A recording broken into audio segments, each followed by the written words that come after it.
욥기 10장. 계속되는 욥의 대답. 산다는 것이 이렇게 괴로우니 나는 이제 원통함을 참지 않고 다 털어놓고 내 영혼의 괴로움을 다 말하겠다. 내가 하나님께 아뢰겠다. 나를 죄인 취급하지 마십시오. 무슨 일로 나 같은 자와 다투시는지 알려주십시오. 주님께서 손수 만드신 이 몸은 학대하고 멸시하시면서도 악인이 세운 계획은 잘만 되게 하시니 그것이 주님께 무슨 유익이라도 됩니까? 주님의 눈이 살과 피를 가진 사람의 눈이기도 합니까? 주님께서도 매사를 사람이 보듯이 보신단 말입니까? 주님의 날도 사람이 누리는 날처럼 짧기라도 하단 말입니까? 주님의 햇수가 사람이 누리는 햇수와 같이 덧없기라도 하단 말입니까? 그렇지 않다면야 어찌하여 주님께서는 기어이 내 허물을 찾아내려고 하시며 내 죄를 들추어내려고 하십니까? 내게 죄가 없다는 것과 주님의 손에서 나를 빼낼 사람이 없다는 것은 주님께서도 아시지 않습니까? 주님께서 손수 나를 빚으시고 지으셨는데 어찌하여 이제 와서 나에게 등을 돌리시고 나를 멸망시키려고 하십니까? 주님께서는 진흙을 빚듯이 몸소 이 몸을 지으셨음을 기억해 주십시오. 어찌하여 주님께서는 나를 티끌로 되돌아가게 하십니까? 주님께서 내 아버지에게 힘을 주셔서 나를 낫게 하시고 어머니가 나를 품에 안고 젖을 물리게 하셨습니다. 주님께서 살과 가죽으로 나를 입히시며 뼈와 근육을 엮어서 내 몸을 만드셨습니다. 주님께서 나에게 생명과 사랑을 주시고 나를 돌보셔서 내 숨결까지 지켜주셨습니다. 그러나 지금 생각해보니 주님께서는 늘 나를 해치실 생각을 몰래 품고 계셨습니다. 주님께서는 내가 죄를 짓나 안 짓나 지켜보고 계셨으며 내가 죄를 짓기라도 하면 용서하지 않으실 작정을 하고 계셨습니다. 내가 죄를 짓기만 하면 주님께서는 가차없이 내게 고통을 주시지만 내가 올바른 일을 한다고 해서 주님께서 나를 믿어주시지는 않으셨습니다. 그러니 나는 수치를 가득 덮어쓰고서 고통을 몸으로 겪고 있습니다. 내일이 잘 되기라도 하면 주님께서는 사나운 사자처럼 나를 덮치시고 기적을 일으키면서까지 내게 상처를 주려고 하셨습니다. 주님께서는 번갈아서 내게 불리한 증인들을 세우시며 내게 노여움을 키우시고 나를 공격할 계획을 세우셨습니다. 주님께서 나를 이렇게 할 것이라면 왜 나를 모태에서 살아나오게 하셨습니까? 차라리 모태에서 죽어서 사람들의 눈에 띄지는 않았더라면 좋지 않았겠습니까? 생기지도 않은 사람처럼 모태에서 곧바로 무덤으로 내려갔더라면 좋았을 것입니다. 내가 살 날도 이제 얼마 남지 않았습니다. 나를 좀 혼자 있게 내버려 두십시오. 내게 남은 이 기간만이라도 내가 잠시라도 쉴 수 있게 해주십시오. 어둡고 캄캄한 땅으로 내려가면 다시는 돌아오지 못합니다. 그리로 가기 전에 잠시 쉬게 해주십시오. 그 땅은 흑암처럼 캄캄하고 죽음의 그늘이 드리워져서 아무런 질소도 없고 빛이 있다 해도 흑암과 같을 뿐입니다. 욥기 11장. 소발의 첫 번째 발언. 나아마 사람 소발이 욥에게 대답하였다. 내가 하는 헛소리를 듣고서 어느 누가 잠잠할 수 있겠느냐. 말이면 다 말인 줄 아느냐. 내가 혼자서 큰 소리로 떠든다고 해서 우리가 대답도 하지 못할 것이라고 생각하느냐. 내가 우리를 비웃는데도 너를 책망할 사람이 없을 줄 아느냐. 너는 내 생각이 옳다고 주장하고 주님 보시기에 내가 흠이 없다고 우기지만 이제 하나님이 입을 여셔서 내게 말씀하시고 지혜의 비밀을 내게 드러내어 주시기를 바란다. 지혜란 우리가 이해하기에는 너무나도 어려운 것이다. 너는 하나님이 내게 내리시는 벌이 내 죄보다 가볍다는 것을 알아야 한다. 내가 하나님의 기쁜 뜻을 다 알아낼 수 있느냐? 전능하신 분의 무한하심을 다 측량할 수 있느냐? 하늘보다 높으니 내가 어찌 미칠 수 있으며 수월보다 깊으니 내가 어찌 알 수 있겠느냐? 그 길이는 땅끝까지의 길이보다 길고 그 넓이는 바다보다 넓다.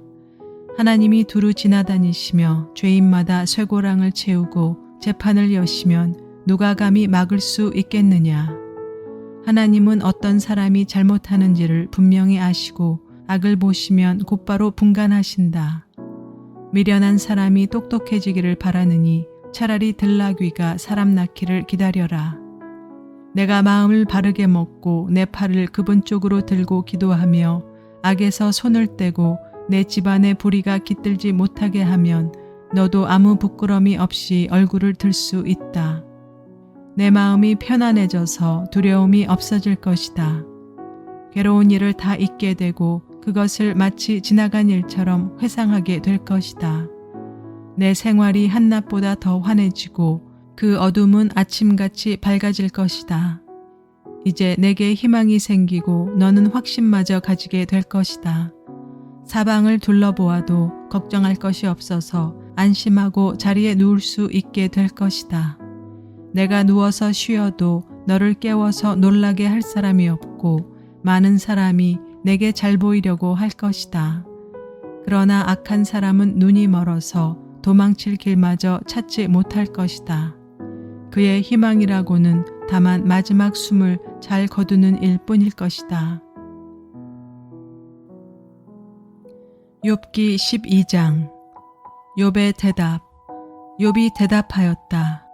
지혜로운 사람이라고 너희밖에 없는 것 같구나. 너희가 죽으면 지혜도 너희와 함께 사라질 것 같구나. 그러나 나도 너희만큼은 알고 있다. 내가 너희보다 못할 것이 없다. 너희가 한 말을 모를 사람이 어디에 있겠느냐. 한때는 내 기도에 하나님이 응답하신 적도 있지만 지금 나는 친구들의 웃음거리가 되고 말았다. 의롭고 흠없는 내가 조롱을 받고 있다. 고통을 당해보지 않은 너희가 불행한 내 처지를 비웃고 있다. 너희는 넘어지려는 사람을 떠민다. 강도들은 제 집에서 안일하게 지내고 하나님을 멸시하는 자들도 평안히 산다. 그러므로 그들은 하나님까지 자기 손에 넣었다고 생각한다. 그러나 이제 짐승들에게 물어보아라. 그것들이 가르쳐 줄 것이다. 공중의 새들에게 물어보아라. 그것들이 일러줄 것이다. 땅에게 물어보아라. 땅이 가르쳐 줄 것이다. 바다의 고기들도 일러줄 것이다. 주님께서 손수 이렇게 하신 것을 이것들 가운데서 그 무엇이 모르겠느냐. 모든 생물의 생명이 하나님의 손 안에 있고 사람의 목숨 또한 모두 그분의 능력 안에 있지 않느냐. 귀가 말을 알아듣지 못하겠느냐. 혀가 음식 맛을 알지 못하겠느냐. 노인에게 지혜가 있느냐. 오래 산 사람이 이해력이 깊으냐. 그러나 지혜와 권능은 본래 하나님의 것이며 슬기와 이해력도 그분의 것이다. 하나님이 헐어버리시면 세울 자가 없고 그분이 사람을 가두시면 풀어줄 자가 없다. 하나님이 물길을 막으시면 땅이 곧 마르고 물길을 터놓으시면 땅을 송두리째 삼킬 것이다. 능력과 지혜가 그분의 것이니 속는 자와 속이는 자도 다 그분의 통치 아래에 있다. 하나님은 고관들을 벗은 몸으로 끌려가게 하시는가 하면 재판관들을 바보로 만드시기도 하신다. 하나님은 왕들이 결박한 줄을 풀어주시고 오히려 그들의 허리를 포승으로 묶으신다. 하나님은 제사장들을 맨발로 끌려가게 하시며 권세 있는 자들을 거꾸로 들이신다. 하나님은 자신만만하게 말을 하던 사람을 말문이 막히게 하시며 나이든 사람들의 분별력도 거두어 가시고 귀족들의 얼굴에 수치를 쏟아부으시며 힘있는 사람들의 허리띠를 풀어버리신다.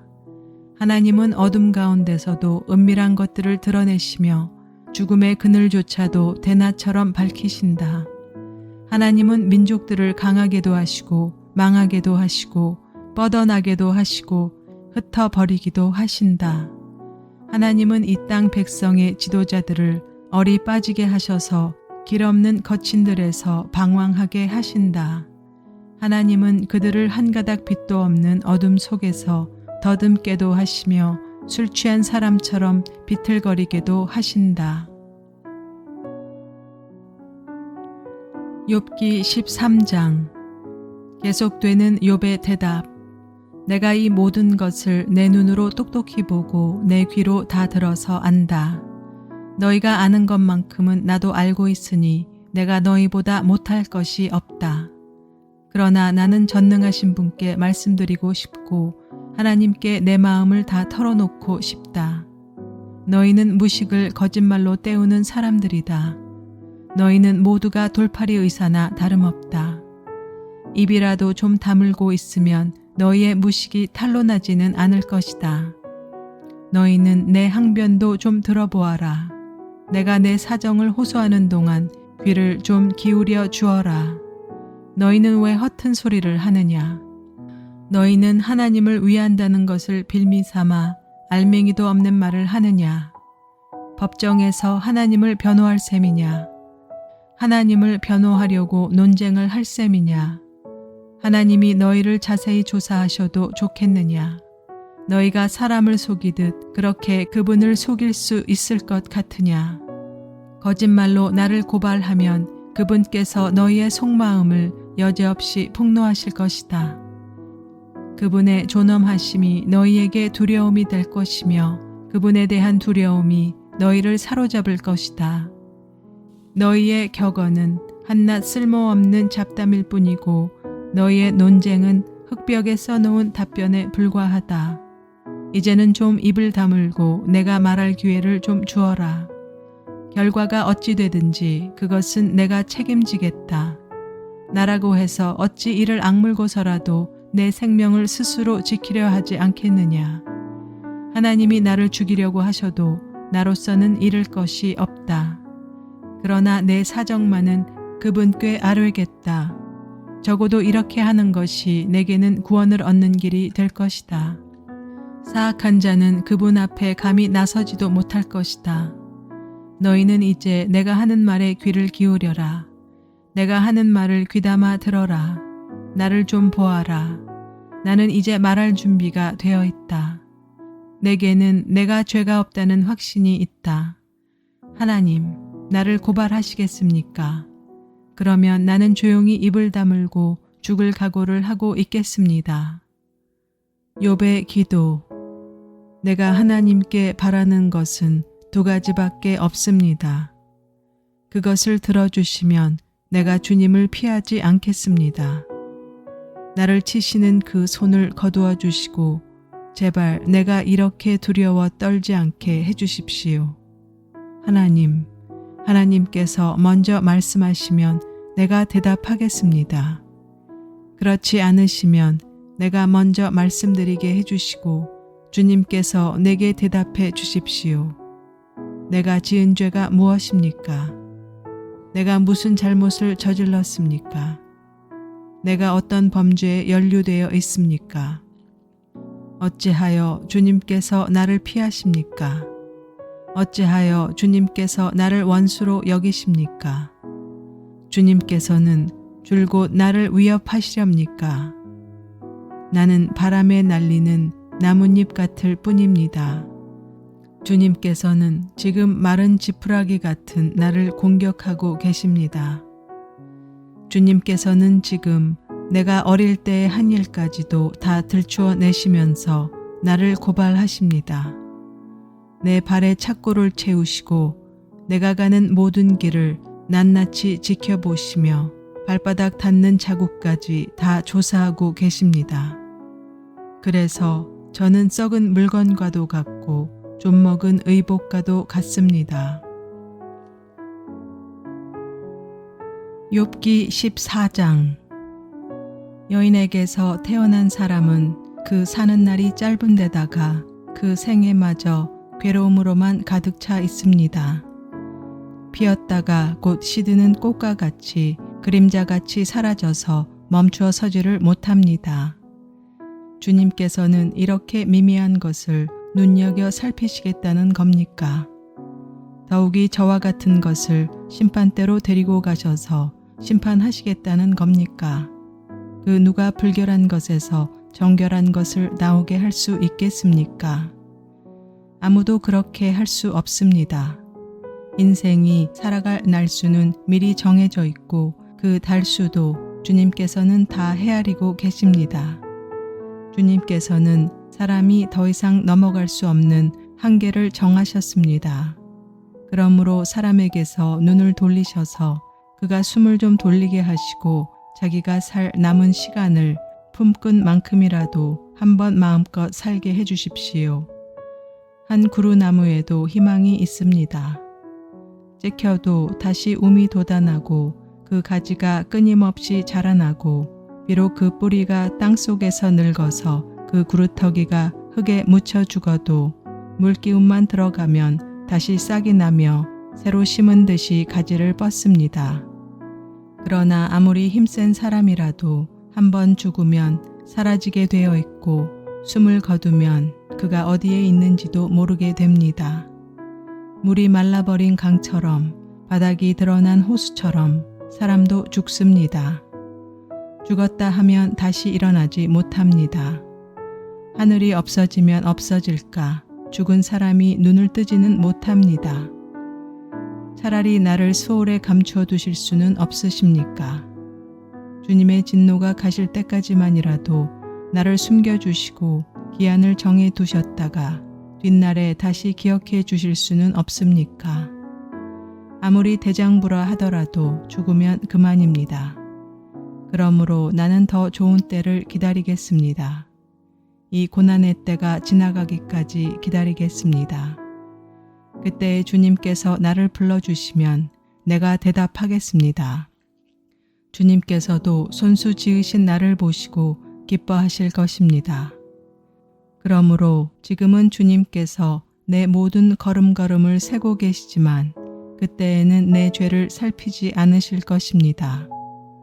주님께서는 내 허물을 자루에 넣어 봉하시고 내 잘못을 덮어주실 것입니다. 산이 무너져 내리고 큰 바위조차 제자리에서 밀려나듯이 물이 바위를 걸려내고 폭우가 온 세상 먼지를 급류로 씻어내듯이 주님께서는 연약한 사람의 삶의 희망도 그렇게 끊으십니다. 주님께서 사람을 끝까지 억누르시면 창백하게 질린 얼굴로 주님 앞에서 쫓겨날 것입니다. 자손이 영광을 누려도 그는 알지 못하며 자손이 비천하게 되어도 그 소식 듣지 못합니다. 그는 다만 제 몸 아픈 것만을 느끼고 제 슬픔만을 알 뿐입니다.